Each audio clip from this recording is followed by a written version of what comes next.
Hi, it's Miss Christina. Today we're going to read Each Kindness. Each Kindness.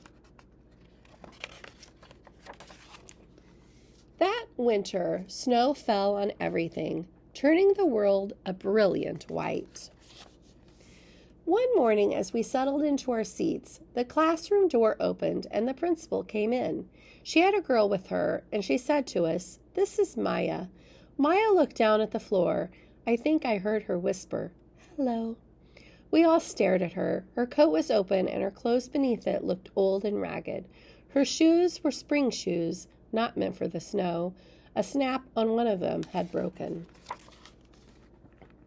Our teacher, Miss Albert, said, "Say good morning to our new student," but most of us were silent.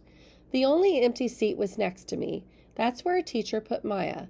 And on the first day, Maya turned to me and smiled, but I didn't smile back. I moved my chair, myself, and my books a little farther away from her. When she looked at me, I turned to the window. I stared out the window. And every day after that, when Maya came into the classroom, I looked away and didn't smile back. Oh, that was not very nice, was it? It's not being a very good friend. My best friend that year were Kendra and Sophie. At lunchtime, we walked around the schoolyard, our fingers laced together, whispering secrets into each other's ears.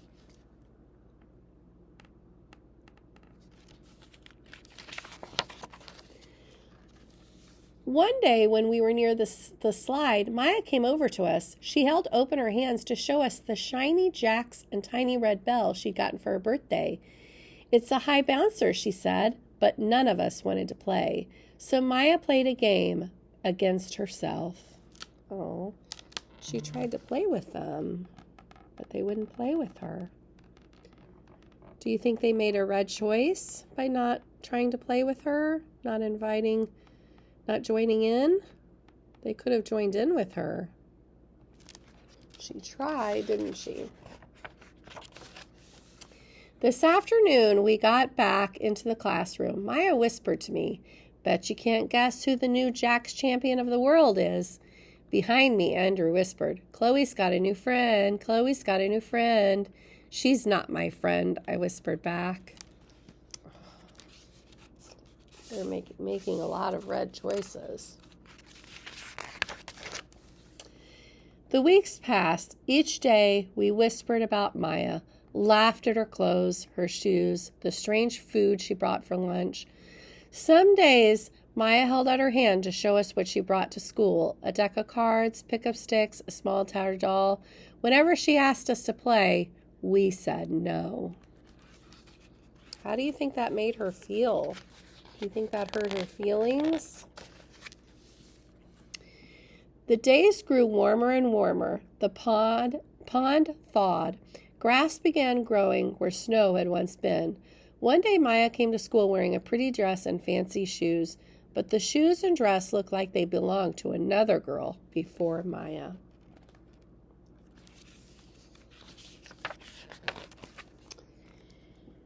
"I have a new name for her," Kendra whispered. "Never knew. Everything she has came from a second-hand store." We all laughed. Maya stood by the fence. She was holding a jump rope, but did not come over to ask us if we wanted to play. After a while, she folded it doubled, rolled the ends around each hand, and started to jump. She jumped around the whole schoolyard without stopping. She didn't look up once, just jumped, jumped, jumped. She's really good at jump roping, isn't she? The next day, Maya's seat was empty. In class that morning, we were talking about kindness. Miss Albert had brought a big bowl into the class and filled it with water. We all gathered around her desk and watched her drop a small stone into it. Tiny waves rippled out away from the stone. This is what kindness does," Miss Albert said. "Each little thing we do goes out like a ripple into the world." Then Miss Albert let us each drop the stone in as we told her what kind things we had done. Joseph had held the door open for his grandmother. Kendra helped change her baby brother's diaper. Even mean old Andrew had done something. I carried teacher's books up the stairs, he said, and Miss Albert said it was true. I stood there holding Miss Albert's rock in my hand, silent. Even small things count, Miss Albert said gently. But I couldn't think of anything, and passed the stone on.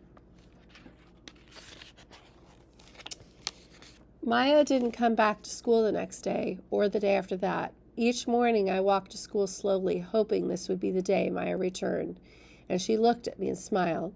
I promised myself this would be the day. I smiled back. Each kindness, Miss Albert had said, makes the whole world a little bit better. But Maya's seat remained empty, and one day Miss Albert announced to class that Maya wouldn't be coming back. Her family had moved away, Miss Albert said. Then she told us to take out our notebooks. It was time for spelling. That afternoon I walked home alone. When I reached the pond, my throat filled with all the things I wish I could have said to Maya. Each kindness I had never shown.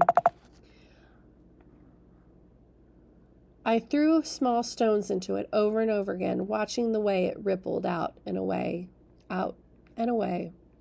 like each kindness, done and not done, like every girl somewhere holding a small gift out to someone, and that someone turning away from it. I watched the water ripple as the sun set through the maples, and the chance of kindness with Maya became more and more forever gone. The end.